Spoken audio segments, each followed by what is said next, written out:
Welcome to The Value in Why. We are not experts, we are simply average guys like anyone else out listening. What we hope is that by sharing our experiences, it will help promote thought in others to find answers in their own lives. All right, Alex, you have any clue what our show today is about? Nope. No? Well, we'll just let our viewers know that flip your page back over. So we've sat down and started writing up different topics we plan on discussing and trying to figure out what video we want to do today. Some of these videos we're actually going to have to put together actual bullet points of what we want to make sure we cover on. Mm-hmm. And so we actually have to plan out some of the shows where some of our shows we just talk very freely. One of the things we discuss for the channel many times is we want to let the channel be real, and so we don't necessarily want completely planned out shows. No, I mean, from the start of it, we didn't want really high production on pretty much anything that we talk about, and the main reason is because, once again, we're not claiming that we have all the answers. All we want to do is get on a topic in a way that is interesting or easy enough for somebody else to ask the same question we did. Kind of explain why we asked the questions that we did, and then saying, hey, maybe if you identify with this question too, you might want to start doing some more research, because we have, and it's been valuable for us. Yeah. So basically with this show today, that I think what we can do is let our viewers know what to be expecting to come up, since the channel is pretty new, and for the audience to know what type of things we will be putting out. So you want to read off a few of the things we have on the list? Okay. Do you want to go one by one, give a brief overview of what we're going to talk about? Yeah, we're going to do a brief overview. I don't know if we need to go through every single one of them. Okay. So pick out 5 that really stick out to you. Okay.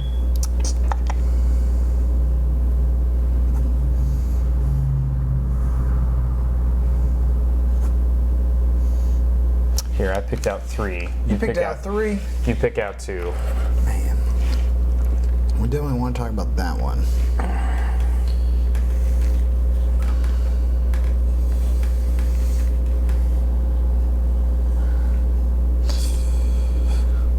All right. So you want to read the 5 we just picked? All right. So we have questions in the church, reincarnation, history is a lie agreed upon, simulation theory, and ego. So I think we'll start with the first one, questions in the church. Mm-hmm. So let me throw out a couple questions, and let's just discuss where our thought patterns are with the questions. So one of the biggest things at the church is we get this idea that God created this perfect place. Mm-hmm. And because of that, you have 2 sides. You have people that absolutely just agree with that. It is perfect. Then you have others that go, well, if it's so perfect, why is there death, destruction, all these things? And typically they go the other way. Mm-hmm. And one of the things is recently I've come across that, okay, where we get the idea it's perfect, the word that's used is good. Mm-hmm. It was good. Mm-hmm. Okay, so then the question draws, okay, if it's good, what makes it good? Mm-hmm. What's your thoughts on that? Well, I was going to say, I think the biggest problem people run into is what their definition of perfect is. You know, even if this world is perfect, it's not by our standards, it's by somebody else's standards, in my opinion, and we don't know what those standards are. And so if the Creator made this world and said it was good, then that means, in my mind, it was what He intended it to be. Yep. Now, the interesting thing is that you can take an item and put it through a process in order to transform it, and yeah, like some peanuts into peanut butter. Yeah. Okay. So yeah, you could have peanuts and you could have peanut butter sitting there, and you're like, oh, okay, well, what we're doing here is we're turning peanuts into peanut butter. But what a lot of people do is they look at the process without looking at the ingredients, and they go, what's the point of this process? Well, if you don't know what the ingredients are, and you don't know what the end result is or the end goal is, then of course the process looks alien and foreign and completely false to you. It doesn't look good. But if you have a better understanding of what the actual goal is at the end of it, The purpose. Yeah. all of a sudden the process starts making a lot more sense. And that's the biggest issue people have. They look at the process, but they don't know the other sides of the equation, and they're just like, oh, this process is imperfect, because they're looking for what they want out of it instead of what the actual purpose is. Yeah. And so I always found that to be an interesting one in the church. What was a major one you had growing up in the church? Oh, I had plenty. Oh, we all had plenty. One of the biggest, and this is like the question, this isn't really even a question on the church, it's a question on what we're told in the church. It's when you ask a question and they say, well, we don't know, you're just going to have to find out when you die. And I'm like, that doesn't make a lot of sense, because we're told that everything we need is in that Bible. So I'm like, well, obviously there's a way to figure it out. Well, you got a pastor that tells you to seek and you shall find, and doors will be opened. Yeah, I was listening to, I'm glad you mentioned that. I was listening to a song earlier, and one of the lyrics was, a closed mouth doesn't get fed. And that's the exact thing, is that I feel like the church actually trains you to close your mouth. And when that happens, you stop getting fed. And when you're not fed, you are no longer transforming, you're no longer improving. And that's why there's value in asking questions. And so that was one of my biggest pet peeves, was when someone would say, well, just never know. Yep. And I refuse to accept that, because if God's word says seek and you will find, then I have to believe that if I seek, I will find. Yep. And that really perturbed me, especially as a young Christian, when I was 11, 12, 13 years old, because as we've already discussed in other videos, children are a wonderful thing. They have no filter, and they will ask any question that they want. And I did that a lot as a kid, and it was entertaining to see people look at me and be like, I don't know. And there would be a few people who would say, well, let me get back to you on that. And some people did, some people didn't. But the biggest result was, I don't know, I guess you're just going to have to ask Jesus. Yep, And that's the biggest thing I was ever told. That just, to me, that's such a cop-out answer. It's the easy... I need to believe in things I have no answers to, and because I believe it, when I die, I get the answers. Yeah. Well, can you show me that in the Bible where it says that? Well, my biggest issue with that is... you and I know that the Bible and Christianity and a lot of religions were not this way long ago, but religion that is taught nowadays is so much about, if you don't do it right now, you're going to be gone forever. Yep, it's fear-based. And so to me, it's actually a contradictory train of thought. Because you teach one thing that says if you don't get your life right, then you're going to be eternally damned. But then on the other side, when someone starts asking questions that you don't understand, you say, well, we'll just have to be content with not knowing until we die. And I'm like, that doesn't make sense at all, because if what you're telling me on the first place is true, then what if these questions I have actually pertain to that? Yep. And if I don't figure them out, then I'm damned. So that kind of train of thought didn't mesh well with me, and that's one thing that perturbed me a lot. Yep. All right, so I don't want to go real deep on any of these topics because we're going to make actual videos on them. So let's jump to reincarnation. Reincarnation. So What, incarnation? Yeah, so reincarnation, the interesting side is that's one of those, whoa, jump back. But as we start looking into it, that there was things that led us to really question the idea of reincarnation. So I'll back up a little bit, and I think maybe we can share a little bit of the experience of the first time you and I started even looking into the idea of it. Yeah. And that might help our viewers cope with the idea of entertaining this thought. Obviously, Tim and I did not believe in reincarnation for a very, very long time. I was raised Baptist. Yeah, if you've watched our other videos, you know we were both raised Southern Baptist, so the idea of reincarnation is a very blasphemous thing. And when you have that kind of train of thought that is ingrained into you at a very young age, it's hard to part from that. Yeah, very much. And the interesting thing is that we weren't even really brushing up against that topic.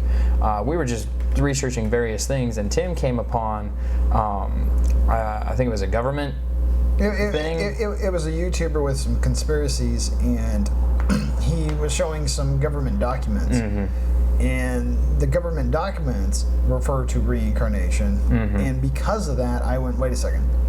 If the government thinks so, maybe this is something I need to look at, because if they might know something I don't know. And so going there, I brought it to your attention, and then we started going down that rabbit hole. Yeah, well, and that's just it, is that, you know, you and I have always, from the beginning of this process, been like, hey, we don't know if this is true or not, but hey, instead of just believing what we're told, we're going to go and research it ourselves in order to figure this out. And that's exactly what we did. You know, he popped off with this, hey, have you ever thought about the idea of reincarnation? I was like, no. It's like, what are you talking about? You know, thought he'd finally gone over the deep end, but then he started to share with me some of the stuff that he had found, and I'm like, well, that's interesting. And the deeper and deeper we got into it, the more we found that there were cultures around the world, obviously, that believe in it, but a lot of the cultures that we live in today, hundreds, if not thousands of years ago, also believed in it. And if I'm to believe my Bible is true, then humanity is supposed to be getting further and further away from Creator and further away from the truth as time progresses, which kind of led me to the idea of, hey, if this is what early Christians thought was right, there's a good chance that it might be right. Yep. And that's kind of the thought process that I fell along. And I know you and I were riding together in the car one day, and we looked at each other, and I can't believe if you would have said this a year ago, would have been believing this. Yeah, if you would have said a year ago we were going to talk about reincarnation, we would have both said, you're crazy. But one of the things that's interesting about the reincarnation is, as we were going down it, we kept going back and going, okay, can we back this up biblically? And the thing is that you start looking at certain scriptures, you start going, that may be what it's talking about. And then when you take the mindset of the reincarnation, all of a sudden, so many things just open up in that Bible. Absolutely. There are a lot of things that begin to make sense. So like I said in the beginning of the show, like some of these we're going to have to put bullet points in. Like when we really get on this topic of the reincarnation, we're going to want to show the scriptures that we found. Absolutely. One of the things that always bugged me in the church, so going back to the first one, was it always seemed odd to me that whenever the Bible was speaking to the current people of the time to be watchful for this, for these signs, for these, and it was always talking present. Okay, that's the way it's written. And it always was depicted like those people were supposed to see all these things. And the question becomes, how is that? And it always bugged me in the church because, yeah, I mean, Christ told people the signs look for his coming. And the way it was spoken was that they were the ones that were going to see this. Then, like, okay, I have a cool name. I got a book in the Bible called Timothy. Now, what's cool about that book is Paul writes the letters to Timothy. And when I was going through that book, what I ended up finding out is the very last letter to Timothy is describing what he's going to find, the way people are at the time of Christ's return and what he needs to do. And I'm going, wait a second, why is it written that way? Why is he getting these letters in current time, but then you have a letter that's talking about 2,000 years from now. 2,000 years from now. Then, like, most of the New Testament is Paul writing letters to everybody. And what you'll find out is there seems to be a letter for different people for the return time and what they will find when they are here and what they're going to end up discovering. And it's like, okay, that's an interesting read. Now, if you come with the idea that there is no reincarnation, you just overlook that idea. But when you come from the idea, wait a second, there could be reincarnation. This could be written for that person. There is a possibility. There's other verses where, okay, Christ gets asked that Elijah was supposed to be somewhere, and he said, yeah, Elijah's is John the Baptist in spirit. And so John the Baptist is Elijah. And there's many different references of people where they talk about them in spirit. And it's like, okay, wait a second, what is that talking about? Is that them connecting the dots that they were able to know who was who? Is it a literal, this is the same spirit, or is this being used as in spirit, as in he is akin to he is likened to, he is similar to. No, I completely agree, because the thing is that much like a lot of the topics we get on, to me it's not about saying yes or no on it. It's about being willing to adopt that for a minute and look at things in a whole new way. Yeah. Because I think you're exactly right. If you look at the Bible the way that you're brought up to look at it, there are a lot of things that don't make sense. Yeah. And things that you would just glance over because it goes back to what I was talking about. Well, I'll know when I die. You know, that doesn't make sense. But then if you take something and you completely transform your mind so that you perceive what you read differently, sometimes things start making more sense. And that was one of the biggest issues you and I had with reincarnation, is that when we started reading things, not just the Bible, but other religions, other cultures, even things nowadays, where we're looking at things and going, that seems crazy. Why is it like this? But then when we look at the idea of reincarnation and toss it in there, all of a sudden, gears start going, and things start meshing and making sense. And so, it's one of those topics that you may or may not agree with it, but I challenge those out there to look at things with the idea of reincarnation in mind, which is why we're going to do a video on it, because we're going to try and go an overview of how reincarnation would fit into things, and you can do some research on your own. Okay, so let me mention just a couple more things about reincarnation before we move on to the next little topic. So basically, we've been connecting it biblically, and but when we first started looking down at it, we started going through subjects of, finding these stories of people that remember their past lives. And that's a very interesting topic to go down, because you got people solving murder mysteries, all these type of different things. And you're like, wait a second, how is that possible? And so when you start looking at those, then you start getting into finding out that there are past life regressions with hypnotherapy. And when you start looking down those, and there's many books of case studies on that. And what you'll find is, for a doctor working in one area, because of patients that come in, he'll find other patients in the same area that regress to the same time, but they don't even know each other today. But they end up linking in their past stories. And how does that work? Yeah. Well, and that's just it, is that a lot of people, especially modern science, look down on past life regression therapy. A lot of it has to do with what happened, a couple decades ago, where there was a lot of hypnosis therapy being used to determine whether people had been abused and things like that. And so a lot of people look down on hypnosis because of the ability to implant a thought into someone's head. And so it makes them say, okay, well, if I can implant thought A into their head, then can I implant a thought of them actually being alive in the past into their head? The reason why it jives is because there are things that link that should be out of the hypnotherapist's control. Yeah. And that's the biggest part that we're focusing on. And like you said, people solving murder mysteries and things like that because a child says, oh, I remember that man, he killed me. Yep. Just it's crazy stuff. But all right, we're going to jump to the bottom of the list and go back up. So the next one is ego. That's a fun one. So, what is the ego? What is the ego? So, what's interesting is when we first came across the idea of ego,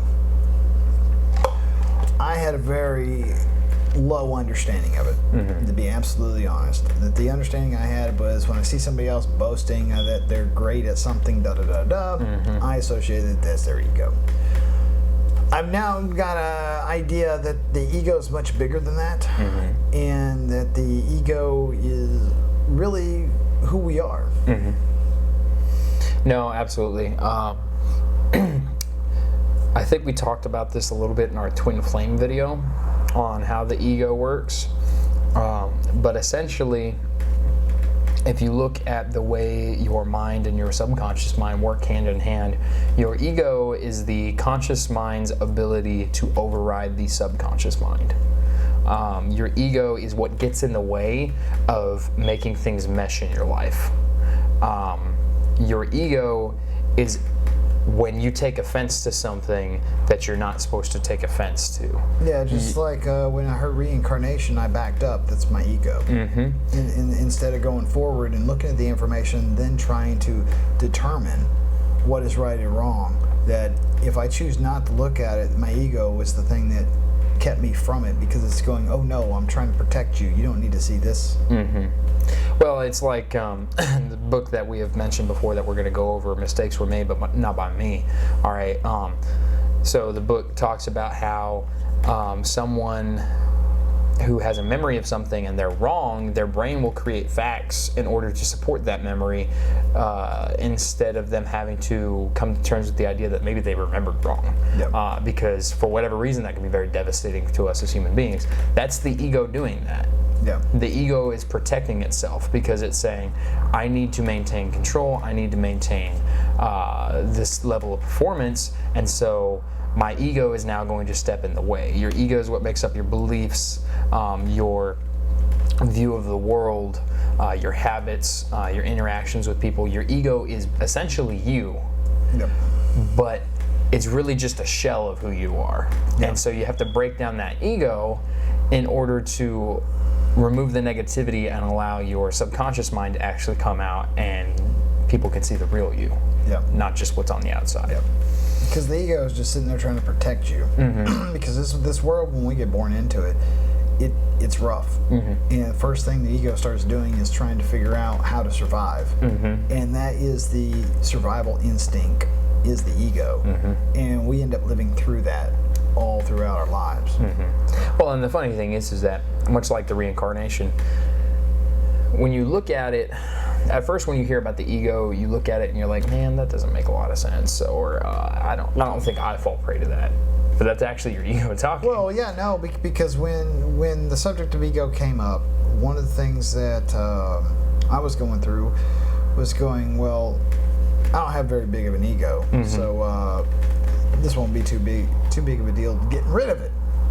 Well, as I went through it, I went, wait a second, oh crap, it's much bigger than I thought. And right there was my ego telling me it was small. No. Well, and I guess the point I was going to get at is it's not until you realize, you adopt this mentality that you're going to realize it's there. Yeah. If you adopt it, you're going to begin to understand how it affects your life. And the more that you understand that your ego is interfering with your personal problems, your work issues, your day-to-day life, and you're able to take a step back and think again before you act, you're going to find that your life becomes a little bit easier. It's kind of, removal of the ego is kind of that think before you speak attitude. Yeah. That's all you got to really do is, hey, wait, am I really in the right, or am I maybe a little bit wrong here? All right, so the next one is simulation theory. Yeah, so have you ever seen the movie Matrix? Uh-huh. No, that movie was based off of simulation theory. So the interesting side is, looking down simulation theory, is that real quickly we realize that there's many things in our lives that are synchronized. And as we started discovering that, we started going, wait a second. Okay, these outside events affected this event, and we started like piecing together in our own lives how everything seemed to be working together to bring about things. And then once we realized that, we started going, okay, well, here's a pattern to this. And then all of a sudden we're able to start on a small basis things that would come up into our future realm, going, wait a second, now I'm predicting them. And then it's like, okay, for me to be able to predict them, because I understand the patterns, wait a second, what are we in? It's like, what is this place? Yeah, no, so simulation theory is a really hot topic right now. I've been noticing a lot. There are a lot of TED Talks and stuff like that on it. So, you know, if you guys are interested in TED Talks and you're interested in the simulation theory, by all means, go check it out on YouTube. I'm sure you'll find plenty of videos. But the simulation theory, it's very interesting.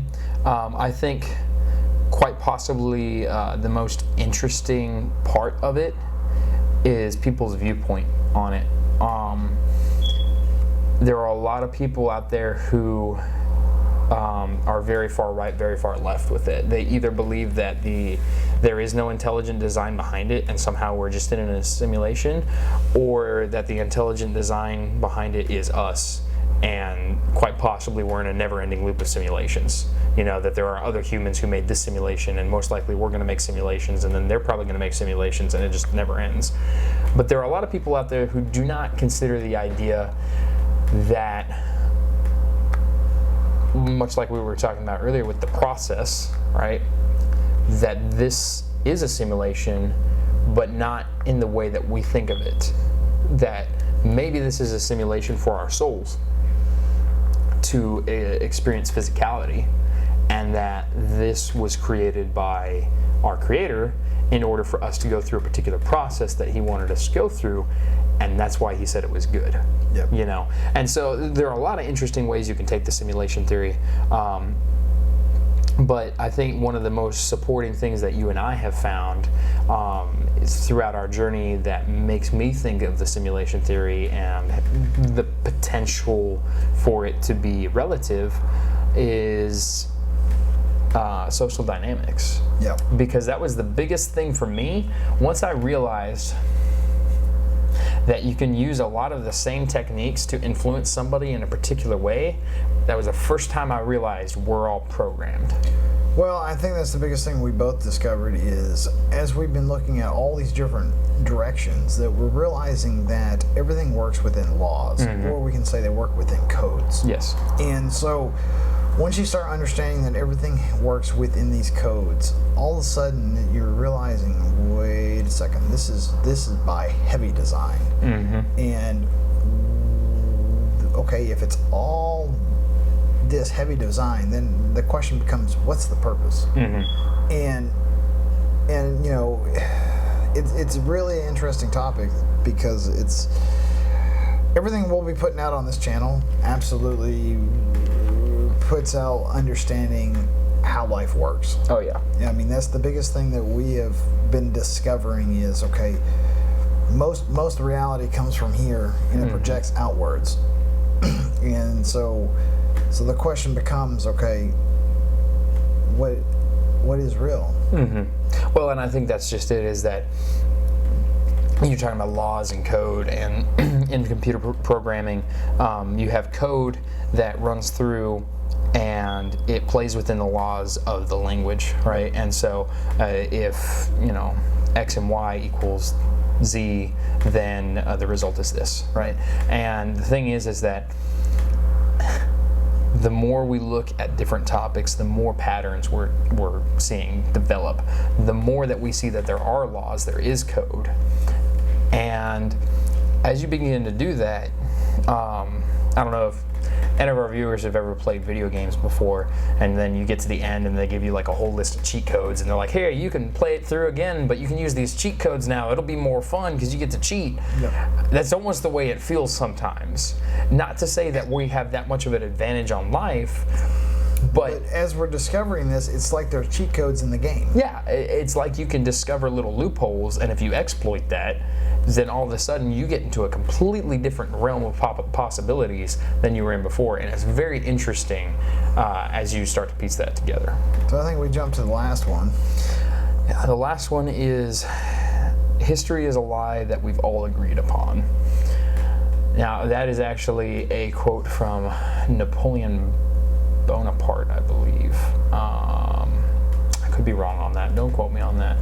I'm sure when we do a video on it, I will give you the correct quote. But essentially, this was also something that we discovered very early on in our discovery process and our research, was when we started seeing inconsistencies in the church, and we started seeing inconsistencies in the present, and we started seeing inconsistencies in different countries' histories.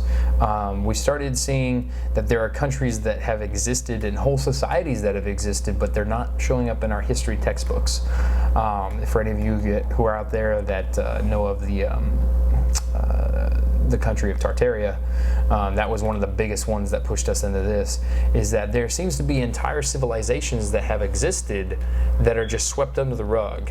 And it's not even just we don't know that much about it, it's we're not going to talk about them. All right, so I think a good place to stop this topic is one last little thing on the history. And so with the history, most of our viewers probably are in America, but you can find this all over the world. You'll have these really big buildings that were built before the 1800s. And they have giant doors, and a lot of them have like 36-foot doors. And they typically have big doorknobs, and they're way up here. Now, think about all the technology and tools we have today, and think about what we're told that they had back then. And most of these buildings were made out of stones, and when you look at the size of the stones they used, we don't use those today. We don't build these massive doors. We don't have the ability to move them hardly at all today. No, and they had horse and buggy to drag it around, apparently. And then you ask the question, like, okay, they had to make a little cutout and put a regular door within a door. Okay, how many buildings can you think of? Tons of them. And in these bigger cities, you find them all over the place. And it's like, okay, how and why? Why would we take the time to build something like that with less technology? And today, we don't even bother. Well, I think there are a lot of questions that come with that. One of the biggest ones is, if that's how we made things before, and those buildings seem to last hundreds of years, why don't we still make them that way? Why is it that modern engineers and architects oftentimes cannot figure out how these buildings were created? Some of them they can, and they'll piece it together, but many of them they cannot. One of the most interesting things is, why is it that these buildings that are across the entire world have very similar, if not the same, art design and structure? Those are the types of questions that Tim and I like to ask in order to start our research. All right, we start looking at something and we say, we need to ask some questions. Yeah, this doesn't make sense. And then once we do, it drives us to figure out, okay, no, this isn't what they just tell us it is. This isn't just some grand structure that was built in the 1800s and somehow they did it with hand tools and pulley systems and horse and carriage, and that's it. I look at that and I'm like, no, if we can't figure out with modern science and modern tools, they had something we didn't have. Yep. And so you go from one question, which leads to another question. We call that the rabbit hole. Exactly. And that's why there's value in asking why. Because you start to see, by asking one question, what are the real questions you need to be asking. Yep. And that's really what we're all about, is to get people to ask questions. Go do your own research. So, challenge to you guys. Tell us why they made those big doors. Yeah, why are Tell us how they made those big doors. Put that in the comments. Let us know why. Look up Chicago's World Fair and just look at the huge buildings and look at the size of the people, and why is it that you would construct a huge fairground out of stone just to tear it down after the fair? What was it, 2 years later they tore it all down? They tore it all down. And so why would you, when you go look at the pictures, you'll really ask, you got these little people with these huge buildings, big doors, everything, and like the World's Fairs were used to show like what the future would look like. They were futuristic. Well, you took all this time to build this to tear it down in 2 years? Doesn't make a lot of sense. Because a lot of these structures, like I said, they're ancient structures. A lot of these structures could be still standing today if they didn't tear them down. Yep. So why would you do that? Yep. It doesn't make a lot of sense. You have fewer humans, you have less access to food, you have less access to water. Resources pretty much across the board are far less than what we have today, especially in America. And you're telling me that this is what you decided to do with all your manpower. Yep. That doesn't make sense to me, and that's why you got to ask the question. Yep. All right, guys, I think it's been a good show. We'll see you next time. Don't forget to hit that subscribe button and then the little bell to get notified. And also, don't forget to like and share our content so that we can get this out there. If you guys have any questions that you want answered, or you have any suggestions for a video topic, please feel free to put that in the comments below.